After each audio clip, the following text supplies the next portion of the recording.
Bradesco, entre nós você vem primeiro.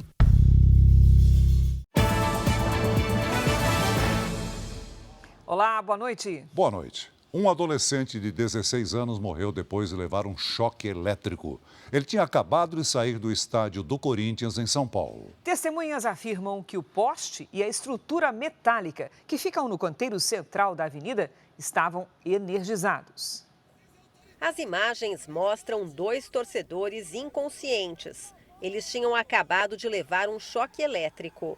Uma médica que passava de carro parou para ajudar. Conseguimos conversar com um torcedor que presenciou tudo. Ele não quis se identificar e conta que a estrutura metálica ao lado de um poste de iluminação estava energizada. Foi pular, né? Encostou, grudou, ficou no chão. Pra mim ele tinha sobrevivido, né? Aí fiquei sabendo através da minha mãe que ele faleceu. O adolescente Rafael Brolese, de 16 anos, morreu depois de ser levado de ambulância para um hospital. O jovem tinha vindo de Águas de Lindóia, no interior de São Paulo, com a família, para assistir à semifinal da Copa Sul-Americana, entre Corinthians e Fortaleza, na capital paulista. O outro homem que aparece sendo socorrido não teve o nome nem o estado de saúde revelados. Mas é possível ver que minutos depois ele se levanta. No fim da partida, muitos torcedores atravessavam a pista e passavam por cima daquela proteção metálica, em direção à estação de trem e metrô. Hoje foi feita uma perícia aqui no local. Nos próximos 30 dias, a polícia vai saber qual foi a origem da falha elétrica que provocou a morte de Rafael.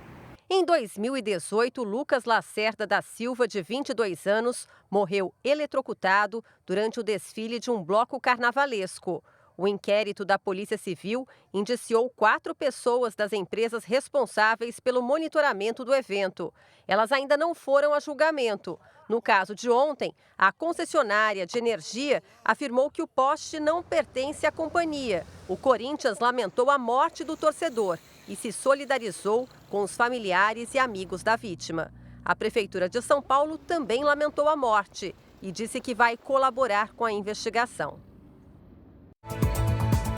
Veja agora outros destaques do dia. Lula se encontra com o presidente do Banco Central depois de quedas na taxa de juros. Após Supremo derrubar tese, Senado aprova projeto de marco temporal de terras indígenas. Nível sobe, Guaíba invade orla em Porto Alegre. Na região sudeste, calorão dá lugar a chuvas e vendavais. O Brasil tem o maior número de transplantes de órgãos em 10 anos. No futebol, Vanderlei Luxemburgo não resiste à pressão e é demitido do Corinthians. E na série especial, os bastidores da reportagem em coberturas de acidentes e guerras.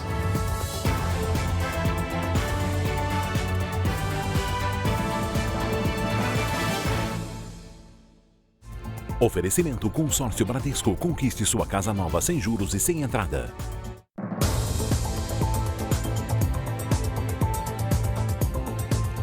A Polícia Rodoviária Federal mapeou mais de 16 mil pontos que oferecem riscos de exploração sexual a crianças e adolescentes. 11 pessoas foram presas este ano por esse tipo de crime nas estradas federais do país. O caminhoneiro não quer mostrar o rosto. Ele percorre as regiões sudeste e nordeste do país há quase 20 anos. São viagens que duram vários dias. Por isso, muitas vezes, é obrigado a dormir na estrada.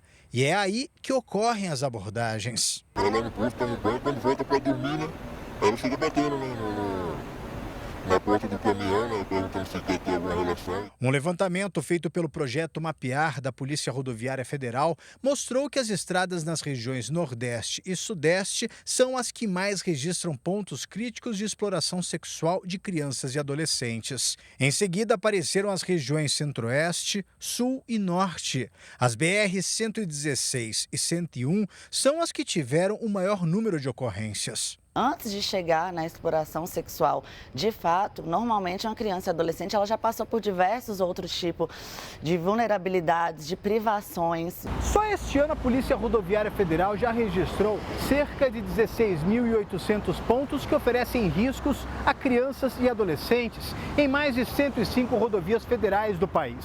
Segundo as investigações, as áreas urbanas são as mais perigosas, principalmente os pontos de maior concentração de pessoas, como postos de combustíveis que ficam às margens das estradas. Os crimes geralmente acontecem de noite.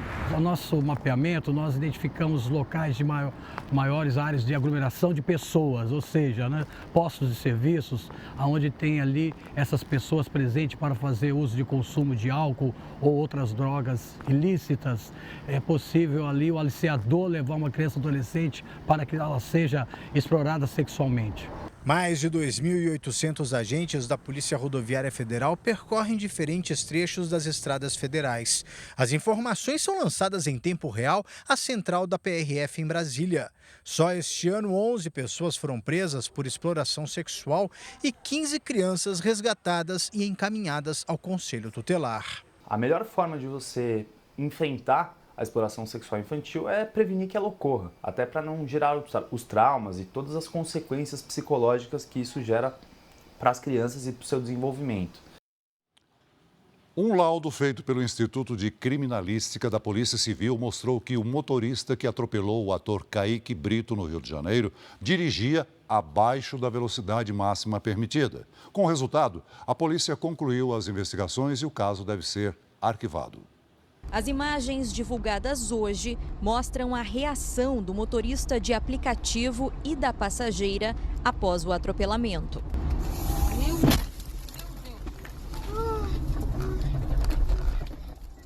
Jesus amado. Senhor, não foi nada. Você tá tudo bem? Você? Eu tô, mas eu quero... A cena foi registrada pela câmera interna do carro de Dionis Coelho da Silva. O veículo passava pela orla da Barra da Tijuca, na zona oeste do Rio, quando Kaique Brito atravessou a pista e acabou atropelado. Antes de ser atingido, o ator estava em um quiosque com o amigo Bruno De Luca. O flagrante do acidente, registrado por câmeras de segurança, ajudou os peritos do Instituto de Criminalística da Polícia Civil na conclusão do laudo. Segundo a perícia, Dionis dirigia a cerca de 48 km por hora, abaixo do limite permitido na via, que é de 70 km por hora. O laudo indica também que, pela distância da vítima, o motorista não teria condições de frear a tempo. Ele ainda chegou a frear, ele fez uma manobra à direita, mas ele não conseguiu evitar essa colisão. E as imagens internas também comprovaram que ele vinha dirigindo com atenção, né? Ele vinha com as duas mãos no volante, ele vinha olhando para frente. O relatório da investigação destaca ainda que Kaique atravessou a 88 metros da faixa de pedestres mais próxima. A Polícia Civil vai agora pedir o arquivamento do inquérito ao Ministério Público. Pelas redes sociais, o motorista se disse aliviado com a conclusão. Acordei com a notícia do encerramento do inquérito que foi deferido a meu favor. Eu já tinha convicção, da minha inocência. Kaique, que sofreu politraumatismo, chegou a ficar em estado gravíssimo. Ele deixou a unidade de terapia intensiva do hospital na última sexta-feira. O ator apresenta melhoras e segue o tratamento na unidade de saúde.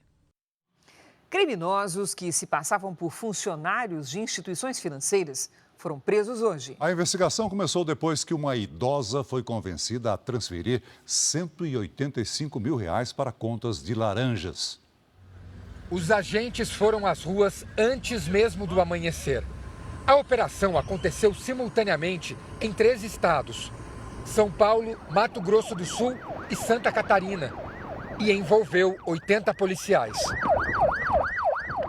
14 pessoas foram presas, 13 em São Paulo e uma em Mato Grosso do Sul. No decorrer das investigações, a gente conseguiu descobrir que o braço que faz o contato com a vítima é daqui da capital e o captador de contas correntes também é daqui da capital. A investigação continua, essa é uma primeira fase dela.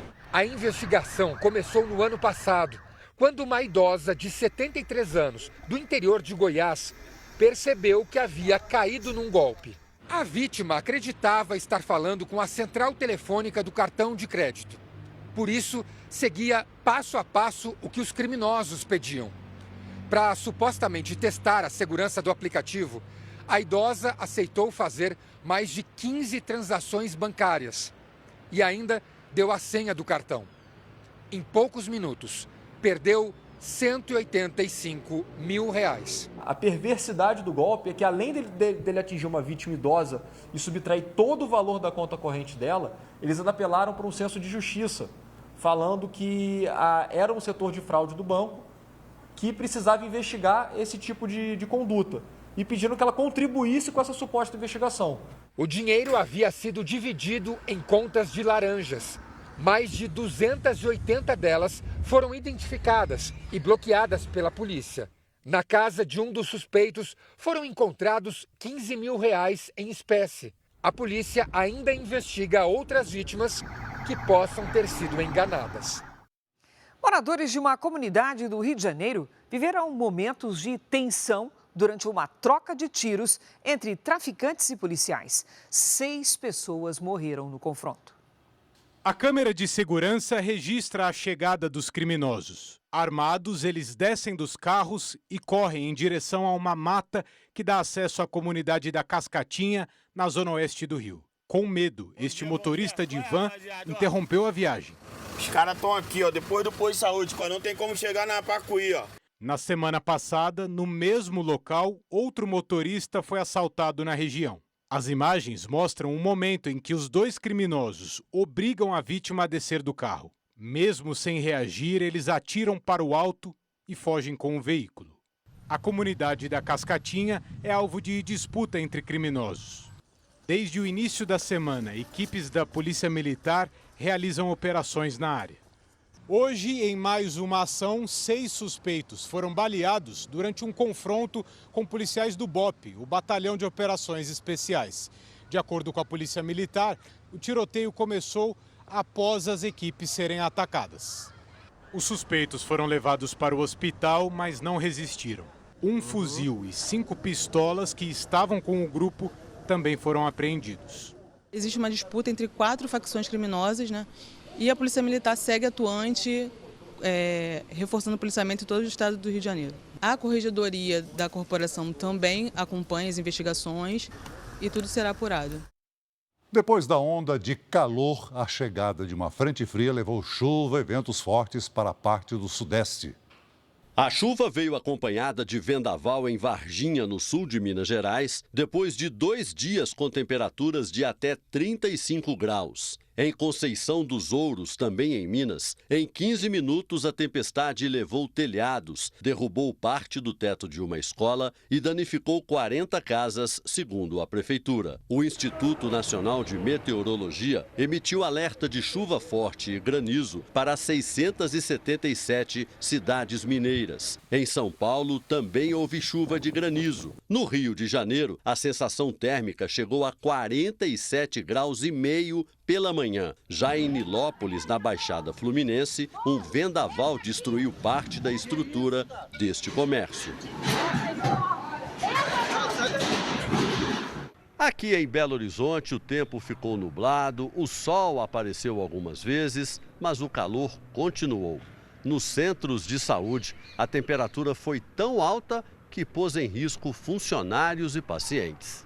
Os termômetros registraram temperaturas acima dos 40 graus dentro dos postos de saúde. Nós temos situações absurdas de quase 43 graus dentro das unidades. A impressão que você tem é que você está dentro de uma fritadeira elétrica. Em 65 anos de existência, pela primeira vez, o Centro Federal de Educação Tecnológica suspendeu atividades ao ar livre e as aulas no período da tarde de 5 cursos de graduação e 8 técnicos. Em Vila Velha, no Espírito Santo, professores e alunos se queixaram dos ventiladores quebrados, o que aumentou ainda mais a sensação de calor. Mais uma vez, uma cidade do norte de Minas Gerais foi a mais quente do Brasil, Itaubim, onde a temperatura passou dos 40 graus. O calor está exagerado, né? A gente tem que cuidar do nosso ambiente, do nosso planeta, né? Para melhorar essa situação que já está agravante, né?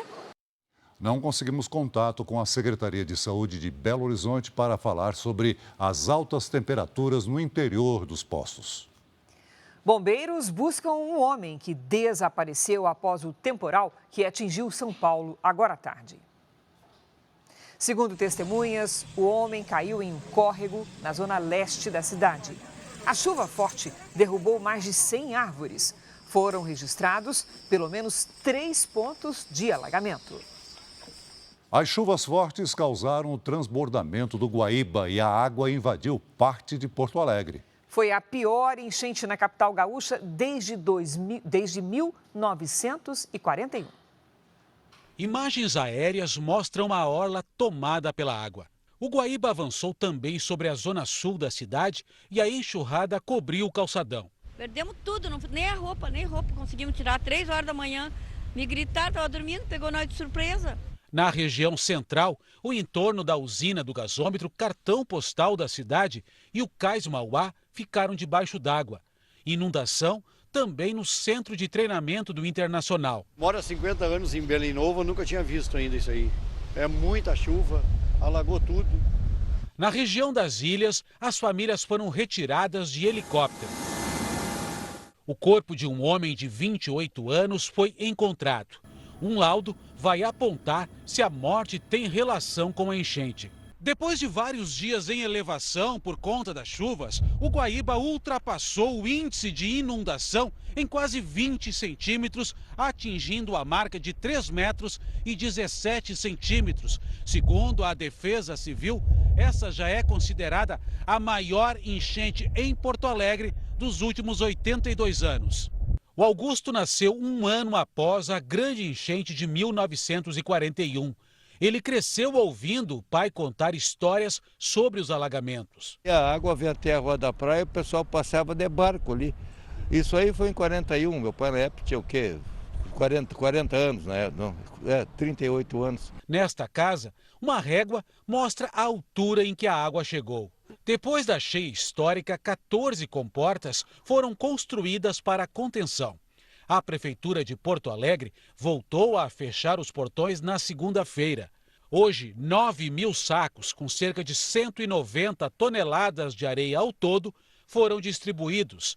Autoridades também alertam para o risco de deslizamentos. O Guaíba sofre influência tanto do vento sul quanto de 4 rios importantes que desaguam nele. Nós estamos sob forte influência dos ventos e a perspectiva é que a partir de amanhã ou sexta-feira essa situação fique mais favorável e o nível volte a baixar. As chuvas provocam estragos no Rio Grande do Sul há cerca de um mês. Hoje o governador Eduardo Leite se reuniu com o presidente Lula em Brasília para discutir ações de prevenção e viabilizar o empréstimo de R$1 bilhão do BNDES para empresas gaúchas que foram destruídas. O presidente assinou uma medida provisória que trata especialmente sobre as operações creditícias, o crédito com subsídios do Tesouro para subsidiar juros e assim ajudar as empresas, especialmente dos municípios em situação de calamidade. Na quinta-feira, uma comitiva do governo federal desembarca no estado gaúcho para acompanhar a situação. Então vamos com a Lidiane Sayuri para saber como vai ficar o tempo nos próximos dias. Oi, Lid, boa noite. Essa frente fria que vem do sul vai se espalhar para outras regiões? Sim, ela consegue avançar dessa vez. Cris, boa noite para você, boa noite, Celso. Boa noite a todos que nos acompanham. Essa nova frente fria avança pelo oceano e chega até o sul da Bahia. Neste momento, há muita nebulosidade em algumas áreas do país. Amanhã temos alerta de ressaca e temporais com raios, queda de granizo e rajadas de 80 km por hora no norte do Rio Grande do Sul, em Santa Catarina, no Paraná, na faixa leste-norte do estado de São Paulo, no Rio de Janeiro, em grande parte de Minas Gerais e no Espírito Santo. Vamos ver agora o que a força dos ventos pode provocar. Olha só aqui na tela, rajadas de 75 a 86 quilômetros podem causar danos estruturais como destelhamento de casas. Se elas ficarem mais fortes, entre 87 e 101, as árvores são arrancadas e os danos nas construções são maiores. Agora, acima de 101 quilômetros, os estragos são graves e uma área extensa pode ser devastada. No centro-oeste também há risco de temporais em pontos isolados. No litoral do Nordeste, a chuva é fraca e passageira. Já na região norte, a chuva pode vir mais forte, com raios e ventania. Em São Paulo, quinta de tempo mais encoberto e chuva fraca a qualquer hora. O calorão dá uma trégua e à tarde faz apenas 20 graus. Na sexta, as temperaturas já sobem de novo e faz calor no fim de semana. Tempo delivery primeiro para a Camila de Cambuí, Minas Gerais. Vamos lá, Camila, na nossa tela. Boa noite, Camila. Amanhã à tarde você vai sentir um alívio em relação aos últimos dias. Faz apenas 27 com possibilidade de chuva forte a qualquer hora. E ventania também de 80 km por hora, raios e queda de granizo em alguns pontos. Na sexta já volta a esquentar com 29 e aí as pancadas de chuva permanecem no fim de semana. Agora é a Nina de Brejo da Madre de Deus, em Pernambuco. Boa noite, Nina. O tempo permanece firme por aí, com muito sol e sem previsão de chuva para os próximos dias. Amanhã faz 31 e segue assim até o fim de semana. Muita água e protetor solar. Mande também seu pedido pelas redes sociais, basta usar a hashtag você no JR. Cris, Celso. Obrigada, Lizy. Até amanhã, Lizy. Um novo elenco, novas tecnologias e um novo rei. A partir da próxima segunda-feira, a história de Salomão será o tema principal da série Reis. É a estreia da 9ª temporada de uma superprodução que tem sido reconhecida até em premiações internacionais. Uma superprodução na TV aberta. Pior que agora eu não sei como largar a outra. Sai da casa dela. Uma série com qualidade de cinema. Reis é finalista em 5 categorias do Produce Awards 2023. Premiação que reconhece os melhores da televisão latina. E a 9ª temporada promete surpreender ainda mais. Sou o herdeiro de Israel, escolhido por Deus. Agora a gente está contando o arco de Salomão, todo o peso que é sentar naquela cadeira. Desde administrar o povo, como administrar o reino. A gente também vai ver coisas novas, assim, que a gente não viu nas outras temporadas, né?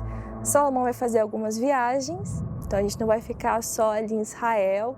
Nós vamos ter também muitas reviravoltas de personagens que a gente já conhece. Tanto, assim, traições quanto redenções. O reinado de Salomão foi marcado por acordos e alianças com nações, entre elas o Egito, um dos mais antigos inimigos de Israel. Por isso, a 9ª temporada da série Reis está repleta de novos personagens e muito suspense. O faraó Siamun quer levantar a nação como potência estrangeira por meio de uma aliança política com o novo rei de Israel. O Egito está precisando de Israel porque o Egito está economicamente falido. Então, ele propõe essa aliança com o rei Salomão, com seus interesses, visando o próprio interesse. O reforço no elenco para a 9ª temporada não para por aí. Um grande rival de Salomão nessa fase é Rezon, um mercenário criado no Egito. Ele vem acabando com a paz. Ele é movido por uma sede de vingança muito profunda. E para entrar nessas histórias, uma nova tecnologia amplia os horizontes da série. É lindo. É o Unreal, né? Praticamente assim, um screen LED enorme, gigantesco, que duplica cenários. É um tal do negócio chamado Unreal. Espiamos os bastidores desse cenário virtual com uma ajudinha. Gente, hoje a gente vai viver uma experiência única. Olha, meu parceiro tá animado. O futuro chegou. Incrível. A gente consegue um sol no estúdio. A gente brinca de todas as formas. Vamos aprimorar mais ainda, usar mais cenas agora na 9ª. Eu nem tenho roupa para tanta novidade. Mas o rei Salomão, claro, ele tem. Salomão, ele sofreu influência de povos estrangeiros. E a primeira influência dele veio do Egito. E a gente vai ver uma roupa em Israel nunca vista antes. Romance, riqueza, poder. É a vida do homem mais sábio que já passou pela terra. A 9ª temporada de Reis, A Sucessão, começa no dia 2 de outubro, às 9 da noite, aqui na Record TV. Veja a seguir. Em dias de calor, motoristas de aplicativo têm cobrado taxa extra para ligar o ar-condicionado.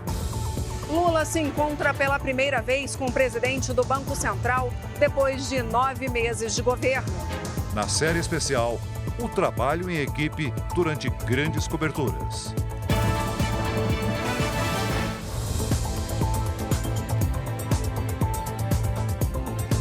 Depois de 2 quedas consecutivas da taxa básica de juros, o presidente Lula se encontrou hoje com o presidente do Banco Central. Lula culpava Campos Neto de ser o responsável pelos juros altos cobrados no país. A iniciativa do encontro de hoje partiu do presidente do Banco Central. Foi Roberto Campos Neto quem pediu durante um almoço na quinta-feira passada com Fernando Haddad que o ministro da Fazenda fizesse a ponte com o presidente Lula. A avaliação foi de que o momento seria propício, já que a taxa básica de juros havia caído pela 2ª vez consecutiva, o que teria deixado a temperatura mais amena no Palácio do Planalto. Desde que Lula tomou posse, ele e Campos Neto nunca tinham ficado frente a frente. Quando se reuniram no final de dezembro, no governo de transição, o clima não foi dos melhores. Desde então, Lula passou a culpar publicamente o presidente do Banco Central pela alta taxa de juros. O encontro não tem efeitos práticos, apenas simbólicos. Lula nunca lidou diretamente com o presidente do Banco Central autônomo. Nos 2 primeiros mandatos como presidente, o Banco Central era diretamente ligado ao Ministério da Fazenda. A avaliação aqui no Planalto é que este encontro é uma maneira de demonstrar o compromisso do governo federal e do Banco Central com as pautas econômicas do país. Hoje, mais cedo, na Comissão de Finanças da Câmara dos Deputados, Campos Neto disse que, mesmo que não consiga zerar o déficit nas contas públicas no ano que vem, o governo precisa se esforçar para cumprir a meta estabelecida no orçamento. Apesar de todo mundo entender a dificuldade de atingir a meta e de ser muito difícil cortar gastos, não só agora nesse governo, mas estruturalmente tem sido difícil cortar gastos, é importante persistir. Então, aqui a nossa mensagem é de persistência, acho que está bem alinhado com o que o ministro Haddad tem dito. A gente acha que esse é um caminho bem promissor. 2 cerimônias também aconteceram nesta quarta-feira no Planalto. Uma para marcar a permissão de que sejam realizados leilões de transmissão de energia.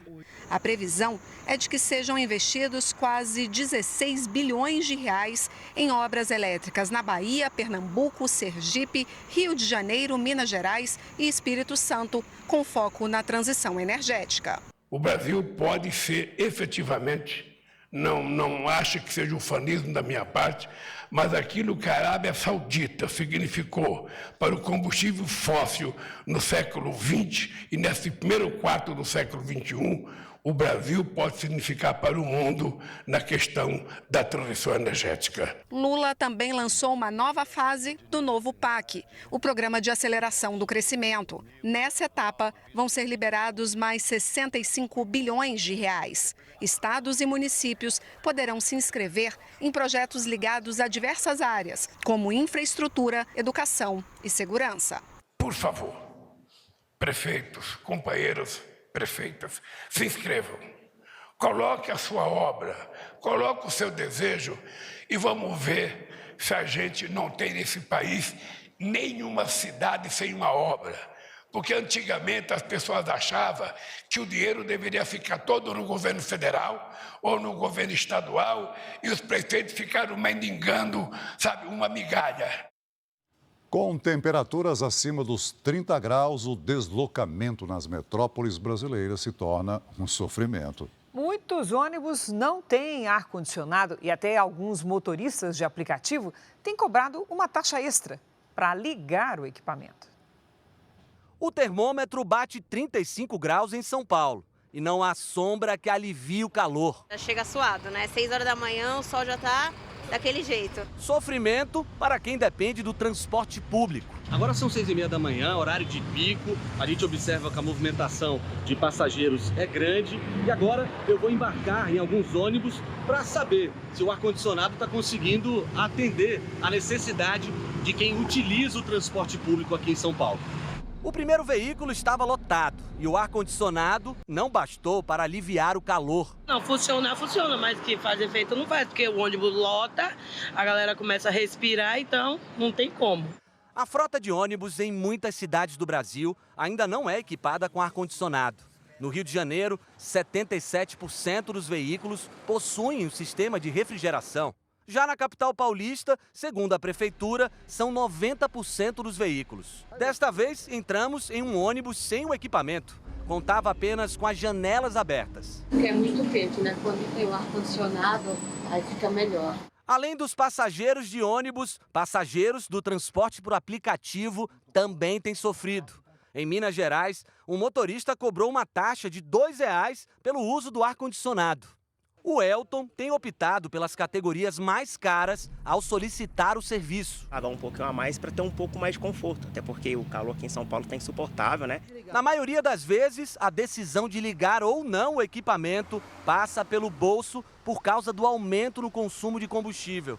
Mas, segundo esse mecânico, o impacto não é tão grande. Funcionando perfeitamente o ar-condicionado, vai chegar dentro dessa média de 10% a 15%, o que, assim, praticamente não vai ser tão significativo no geral ali em relação ao consumo de combustível. Mas há formas de amenizar as altas temperaturas sem aumentar consideravelmente o consumo de gasolina. Ligar o ar-condicionado numa temperatura ali por volta de 20, 22 graus, jogar, né, o controle dele para baixo, abrir um pouquinho dos vidros, conforme o ar gelado vai saindo de baixo para cima, vai empurrando o calor para fora. Com ou sem ar-condicionado, o importante é se hidratar bastante para aguentar o calorão. No Dia Nacional da Doação de Órgãos, o JR faz um giro pelo Brasil para mostrar os desafios enfrentados para reduzir a fila de transplantes. A espera por um coração, por exemplo, pode chegar a 3 meses. São Paulo é o estado com o maior número de pessoas à espera de um órgão. Eu sou o Domi, tenho 8 anos, sou transplantado de rim. Graças a uma família que falou sim para doar órgãos. O Domini decorou esse texto porque queria agradecer ao doador. Antes de ganhar um rim novinho em folha, a vida dele não era nada legal. 4 anos atrás, vinha todo dia ao hospital fazer hemodiálise. Horrível, não podia andar de bicicleta, não podia jogar bola, não podia tomar banho, ficava fedorento. A gente tem muitas pessoas, tanto adultos como crianças, precisando de transplante hoje em dia. E temos uma falta de doadores, né, hoje em dia. No Dia Nacional da Doação de Órgãos, o estado mais populoso do Brasil ainda tenta reduzir a lista de transplantes, que passa de 19.600 pessoas. A espera por um coração, por exemplo, pode levar até 1 ano e meio. Por outro lado, o número de transplantes de coração entre janeiro e agosto desse ano em São Paulo foi 8% maior do que no mesmo período de 2022. O mais alto dos últimos 6 anos. 97 pessoas receberam um novo coração em 2023, contra 90 no ano passado. São Paulo também bateu o recorde de doadores no primeiro semestre do ano, o que possibilitou 2.111 transplantes de órgãos. No Brasil inteiro, foram mais de 6.500. Ainda assim, quem precisa de órgãos, como o fígado, sofre com a falta de um doador compatível. A demora pode chegar a 4 meses. As pessoas têm um pouco de receio de aceitar a morte encefálica e disponibilizar o seu ente querido a ser um candidato à doação de órgãos. Não temos doadores o suficiente e os que existem também não são cuidados de uma forma adequada para que eles possam ser candidatos a doar o fígado para uma criança. Hoje a missão da Polícia Rodoviária Federal foi transportar um fígado de Sorocaba, no interior de São Paulo, para São José do Rio Preto, também no interior. Ana Alice, de 10 meses, teve a mesma sorte. A Alessandra trouxe a filha de Belo Horizonte para fazer o transplante em São Paulo. Foram 2 meses de espera. Ela não comia direito, não mamava. Aí, depois do transplante, é outra vida. Sabe quem voltou a sorrir? Acho que as duas, né? O transplante de fígado é o segundo com mais pessoas na lista de espera no país. E o Distrito Federal é referência nesse tipo de transplante. A unidade da federação com o maior índice de transplantes hepáticos do país, com 42,7 a cada 1 milhão de habitantes. Apesar do índice positivo, ainda há 21 pessoas aguardando por transplante de fígado aqui no Distrito Federal. E 717 estão na fila para receber outros órgãos. Após quase 2 anos, a Bahia vai voltar a realizar transplantes de coração a partir de outubro neste hospital de Salvador. 3 pessoas já estão na fila de espera. O serviço havia sido suspenso em janeiro de 2022 para uma reestruturação. E agora os pacientes não vão mais precisar ser transferidos para outros estados. A fila geral de espera por um transplante no Brasil é de mais de 40.500 pessoas. A maior demanda é por rim. Na Bahia, são mais de 2.000 pessoas aguardando pelo órgão. Everaldo já passou por um transplante, mas está nessa fila pela segunda vez. Passei, na verdade, 5 anos transplantado e nesse decorrer existiu um carcinoma que apareceu no rim transplantado. E estou prontamente para receber outro rim. No caso do rim, um transplante pode ser feito também por um doador vivo. Geralmente, a compatibilidade pode ser encontrada na própria família. A paixão de infância, por pouco, não foi deixada de lado. Aos 14 anos, Isaac quase precisou ter uma perna amputada. Começou com algumas dores, né, alguns incômodos, e a gente foi procurar um médico especialista em ossos, né? E aí ele disse na nossa cara, assim, logo de início, que eu tinha o câncer. Além de quimioterapia, a solução foi um transplante de tíbia, um dos ossos responsáveis pela sustentação da perna. Na cirurgia, considerada um sucesso, o hospital usou um osso captado pelo Instituto Nacional de Traumatologia e Ortopedia, na região portuária do Rio. Tudo graças a uma família que permitiu a doação. Então isso aí é um dos casos que faz com que a gente acredite ainda mais no bem, né? No ano passado, mais de 40% dos transplantes de ossos, tendões, meniscos e cartilagens realizados em todo o país foram abastecidos pelo Instituto, que é referência no setor. Este mês, a unidade já atingiu a marca de 1.500 captações. O Instituto também faz a captação de globos oculares para ajudar nos transplantes de córnea e de células-tronco em todo o país. Até agora, já foram mais de 330 procedimentos.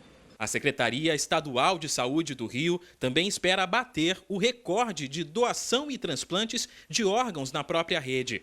O estado foi o primeiro do país a contar com um helicóptero exclusivo para agilizar o transporte.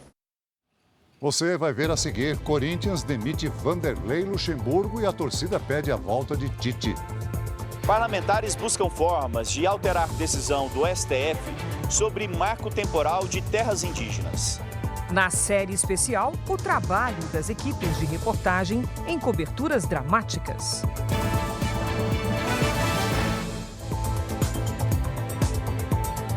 O Senado aprovou hoje o projeto que cria um marco temporal para a demarcação de terras indígenas. Como já havia passado na Câmara, o texto segue agora para a sanção presidencial. A tese havia sido derrubada pelo Supremo Tribunal Federal. Este é mais um capítulo do embate entre parlamentares e a Suprema Corte. A reação na Câmara dos Deputados vem principalmente das frentes parlamentares da agropecuária e evangélica. A bancada ruralista é a mais irritada por causa da derrubada pelo Supremo Tribunal Federal do marco temporal. A tese permitia aos povos indígenas reivindicar apenas áreas que ocupavam ou já disputavam na data da promulgação da Constituição, em 5 de outubro de 1988. Para reestabelecer um marco temporal, uma proposta já aprovada na Câmara passou hoje pelo Senado e segue para a sanção presidencial. Deputados e senadores ainda decidiram que vão impedir as votações. Para isso, fazem pronunciamentos, encaminham pedidos de adiamento de discussões e saem do plenário para evitar quórum. Nós não aceitamos interferências no poder legislativo. Ontem nós não tivemos votações e deliberações nessa casa. Hoje nós não tivemos e não vamos ter. Amanhã nós também não teremos. E isso é uma obstrução. As obstruções ainda podem atrapalhar o governo, que precisa aprovar até o início de outubro a medida provisória que cria o programa Desenrola de renegociação de dívidas. O grupo também tenta aprovar uma proposta de emenda à Constituição para permitir que o Congresso suspenda decisões do Supremo.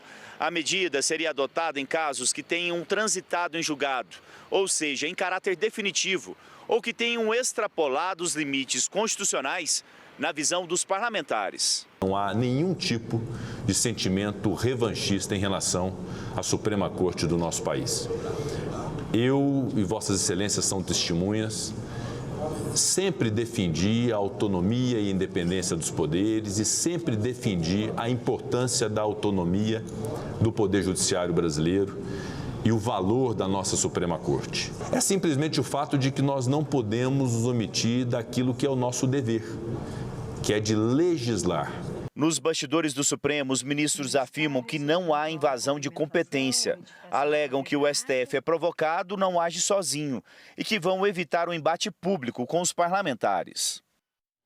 A ministra Rosa Weber se despediu hoje da presidência do Supremo Tribunal Federal. Ela se aposenta na segunda-feira, ao completar 75 anos, idade máxima para fazer parte da corte. Rosa Weber foi indicada ao Supremo pela presidente Dilma Rousseff em 2011. A ministra é a primeira juíza de carreira a fazer parte da corte e, em 2018, foi a primeira mulher a comandar uma eleição presidencial no Brasil. Ela deixa o tribunal oficialmente no dia 1º de outubro, um dia antes de completar 75 anos. Até domingo, Rosa Weber ainda pode tomar decisões nos processos que relata e votar em ações no plenário virtual. Emocionada, a ministra agradeceu aos colegas de corte e defendeu a democracia. Dia sombrio de nossa democracia, o 8 de janeiro não há de ser esquecido para que preservando-se a memória institucional, jamais se repita. Mas também o 8 de janeiro há de ser sempre lembrado, é a outra face da moeda, como propulsor do fortalecimento do nosso Estado democrático de direito, em um renovar de energias diante da união e resposta imediata e firme dos poderes constituídos e da sociedade civil à vilania praticada e na contramão do que pretendera aquela horda hostil. Rosa Weber foi homenageada pelo ministro há mais tempo no Supremo, Gilmar Mendes. Nesses anos, vimos a ministra Rosa lutar incessantemente pelos direitos da mulher, pelo meio ambiente, pelos direitos trabalhistas, pelos indígenas, pelas liberdades individuais, pela justiça, enfim. Sempre lembraremos, sorrindo, da alegria que foi ter convivido com Rosa Maria Weber. Rosa Weber vai passar o cargo amanhã ao ministro Luiz Roberto Barroso, que terá como vice-presidente o ministro Edson Fachin. Rosa Weber presidiu o Supremo com duas marcas destacadas pelos colegas: delicadeza no tratamento com as pessoas e firmeza nos votos em reação aos ataques que a corte sofreu em 8 de janeiro. A ministra também levou ao plenário temas polêmicos, como a extinção do chamado orçamento secreto e a aplicação do juiz de garantias. Outra iniciativa foi incluir na agenda da corte os debates sobre a descriminalização do aborto até a 12ª semana de gravidez e o porte de maconha para uso pessoal. Hoje, a ministra concluiu um dos assuntos que afirmou várias vezes ser uma das marcas de gestão. Depois de derrubar a tese do marco temporal na demarcação de terras indígenas, o Supremo definiu que proprietários que tenham ocupado de boa-fé terras que venham a ser demarcadas como indígenas podem ser indenizados. Os valores podem levar em conta não apenas a terra em si, como também as benfeitorias realizadas no local. O ex-presidente Jair Bolsonaro foi internado novamente hoje à tarde em Brasília com desconforto intestinal. De acordo com Fábio Weingarten, assessor do ex-presidente, Bolsonaro realizou exames e fez uma lavagem intestinal. Ele já teve alta hospitalar e está em casa. Uma confusão generalizada tomou conta da Câmara de Belford Roxo, na Baixada Fluminense, após um desentendimento entre vereadores. A Polícia Militar foi acionada e prendeu um homem que teria dado um tiro durante o tumulto. A Corregedoria da Polícia Militar de São Paulo abriu inquérito para investigar a conduta dos agentes que estavam no tumulto com torcedores são paulinos no último domingo. Segundo a Secretaria da Segurança Pública, a tropa usou equipamentos e munições de menor potencial ofensivo. A Polícia Civil investiga se o ferimento que causou a morte de um torcedor é compatível com o material usado pela PM. 4 homens foram presos suspeitos de terem realizado um sequestro relâmpago em Goiânia, vestidos de policiais. A vítima foi o cantor Dan Lelis, de 28 anos. Câmeras de segurança flagraram o momento em que ele foi rendido pelos criminosos. O músico não sofreu ferimentos. Vanderlei Luxemburgo não é mais técnico do Corinthians. E a torcida quer que um velho conhecido ocupe o cargo. O clube comunicou hoje à tarde que Luxemburgo e a comissão técnica dele não comandam mais a equipe. Ele foi contratado em maio para a terceira passagem pelo clube. Ao todo foram 38 jogos, com 14 vitórias, 12 derrotas e 12 empates. O último deles foi ontem, em casa, contra o Fortaleza, no jogo de ida das semifinais da Copa Sul-Americana. A partida acabou em 1-1.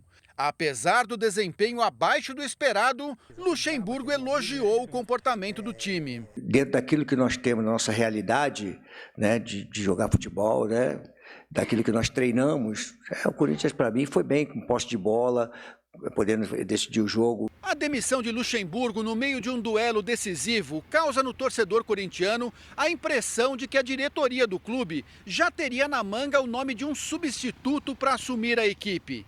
E na bolsa de apostas, esse nome seria o de um velho conhecido, o técnico Tite. Ídolo da Fiel, Tite já conquistou pelo clube 2 campeonatos brasileiros, um paulistão, uma Recopa, uma Libertadores e um Mundial. Ele está desempregado desde que deixou a seleção brasileira, após a Copa do Mundo do ano passado.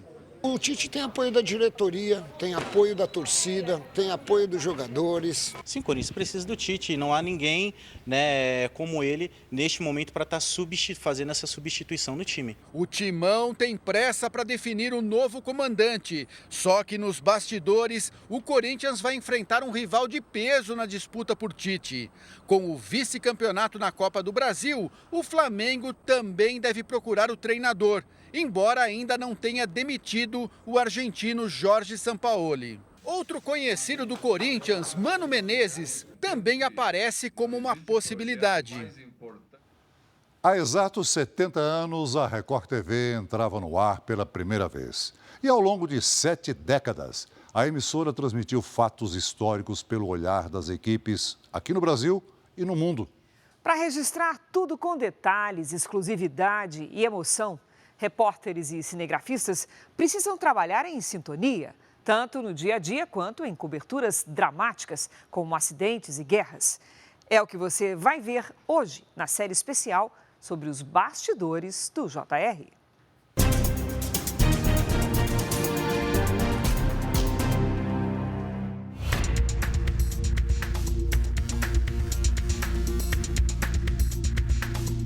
A gente vai entrando, Colômbia dentro. Vamos lá. Sou Ari Peixoto, prazer, tudo bem? O papel de um jornalista, de um repórter, é ser uma espécie de investigador, né? Ele tem que apurar todos os detalhes que possam, digamos assim, ilustrar, né, a dimensão do fato ou da informação que ele está veiculando. 3, 2, 1, 0. Barreiras são montadas em diferentes pontos da capital paulista. Você não pode conceber ser repórter sem saber quais são as notícias do dia, o que preocupa as pessoas naquele dia. Oi, bom dia. Nós somos da Record TV. Olha, tem que haver uma harmonia entre o repórter e o cinegrafista. Um compensa o outro na busca do melhor ângulo do entrevistado ou do fato, do acontecimento.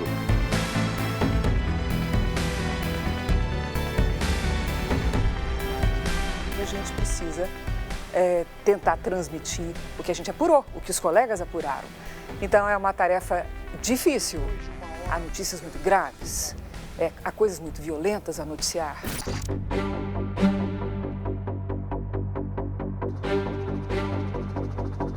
Na hora do acidente, havia dezenas de funcionários da TAM dentro do prédio. Um grande risco para o trabalho dos bombeiros é o reservatório de combustíveis do posto de gasolina. Num desastre desse, você tem que ter um cuidado muito grande de dar a dimensão para pessoas parentes que estejam, digamos assim, diretamente ligadas ao acidente. Então tem que ter uma responsabilidade muito grande de como é que você passa essas informações.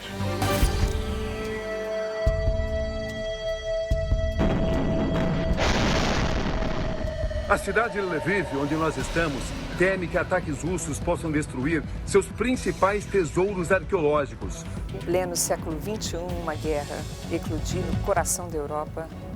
Foi um choque, continua sendo um choque.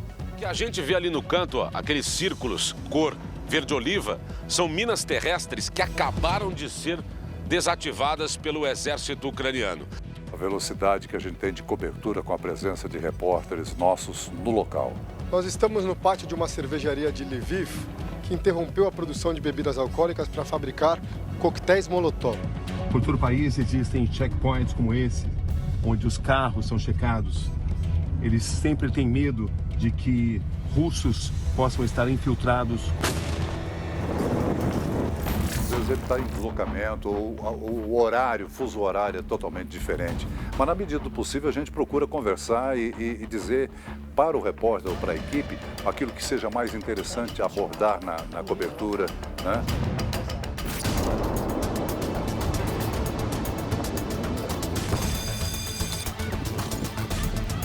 Quando houve a explosão lá no porto em Beirute, foi um grande choque aqui na redação. Nós tínhamos uma edição pronta e fizemos outra. Eu telefonei para Beirute, para um ex-embaixador, e ele me colocou para falar com uma pessoa que tinha sido o alvo da explosão. E nós gravamos aquele depoimento e nós botamos no ar.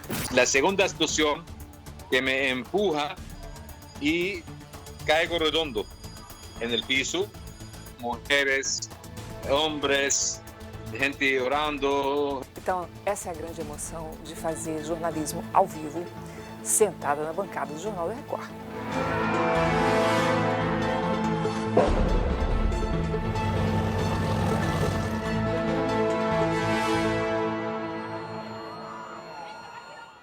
E para celebrar esse aniversário de 7 décadas da Record TV, nós vamos encerrar essa edição com imagens da torre que fica na sede da emissora em São Paulo.